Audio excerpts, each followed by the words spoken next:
Hey, hey, and welcome back to Miss Kitty's Wild West Adventures. This is part 2 on my series of the Idaho State Penitentiary. If you haven't already seen part 1, I'll link it up here and below in the description, so be sure to check that video out. Today, I will be covering the women's ward of the penitentiary, so buckle up, huckleberries, and prepare to get edumacated. Women were housed at Idaho State Penitentiary from 1887 until 1968.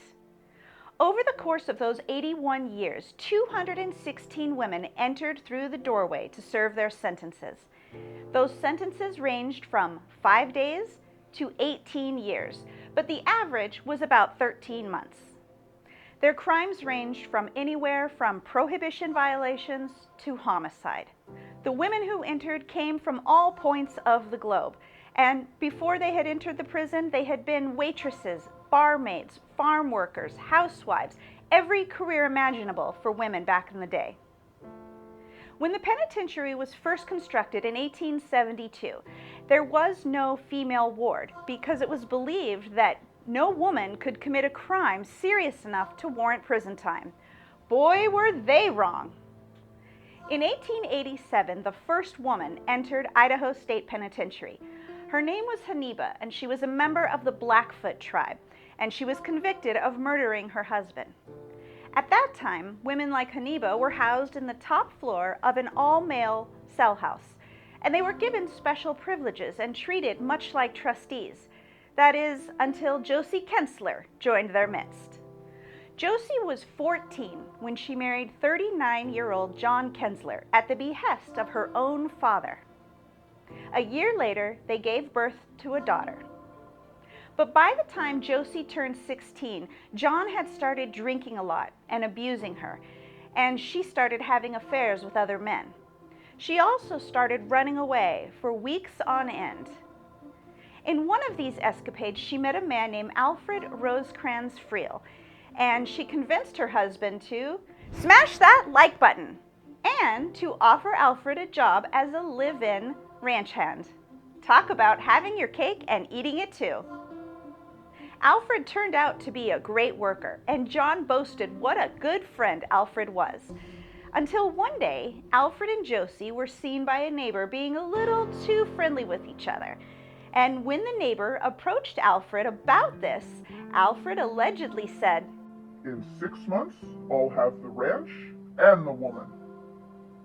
Well, on October 17, 1896, John and Alfred went into town to meet a man who was interested in buying the ranch. They spent the afternoon drinking, and on the way home, a very inebriated John literally fell off the wagon. Even though Alfred had also been drinking, John's inebriation seemed off the charts. Once they arrived at home, John told Josie about his plan to sell the ranch, and Josie, angered, screamed back at him, "Over your dead body." Well, you can guess what happened next.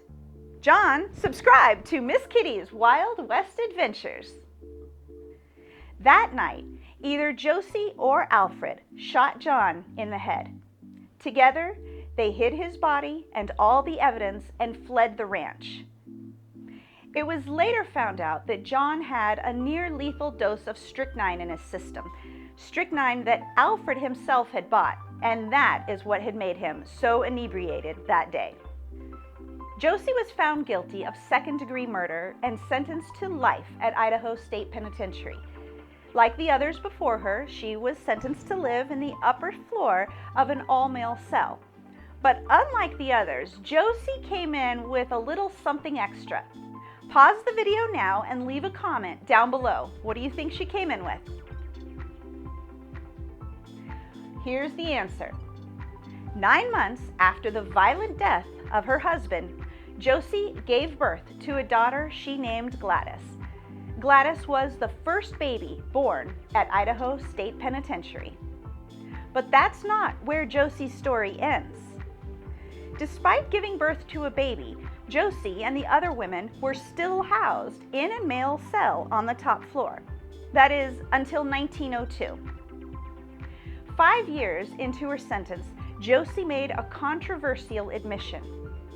Perhaps hoping to garner sympathy and win a pardon, just like Pearl Hart did in Arizona earlier that same year. See this video for more. Josie announced that she was 3 months pregnant and that the father was a prison official. Oh no, oh no, oh no, no, no, no, no. As the story goes, Josie was given a medicine to help with morning sickness, but that medicine actually caused an abortion, something that was very much against Josie's will. As tragic as this story was for Josie, one good thing did come of it. In 1905, construction was begun on a separate housing unit for women outside of the prison walls. In 1920, it was finally completed, and what was constructed was an 18 by 20 foot building that had 7 double occupancy cells and a day room.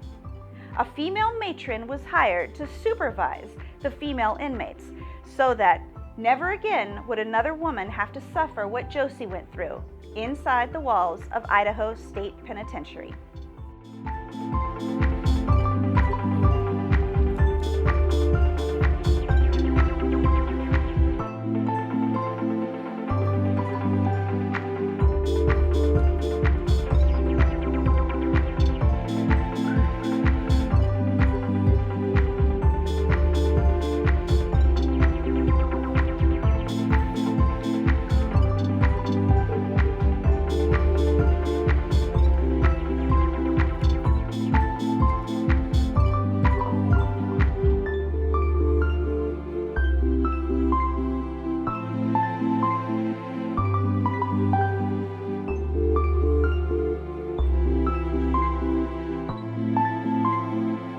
One of the signs here said that a few women got in trouble because they saw this handsome man walking by and he was wearing a red shirt and they were whistling cat calls at him, and it turned out he was the warden.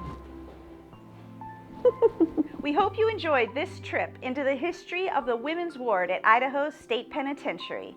Be sure to watch part 1, and I have another part 3 coming up soon where we dive literally into the death row. Be sure to give this video a thumbs up, subscribe to Miss Kitty's Wild West Adventures, and ding that bell to receive notifications.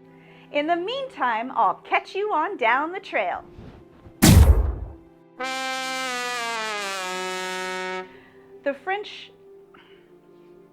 The women who entered came from all walks of life, from French to Mexico. Oh, God. From French? Yes. In 1887, the first woman named... As it turned out, Alfred turned out to be a... It was later determined that John also had a near-lethal... Josie was found guilty of second-degree murder and sent to live for life... As tragic as this... As tragic as... We hope you enjoyed our trip down... No. We hope you enjoyed this trip down... What? This trip into the history.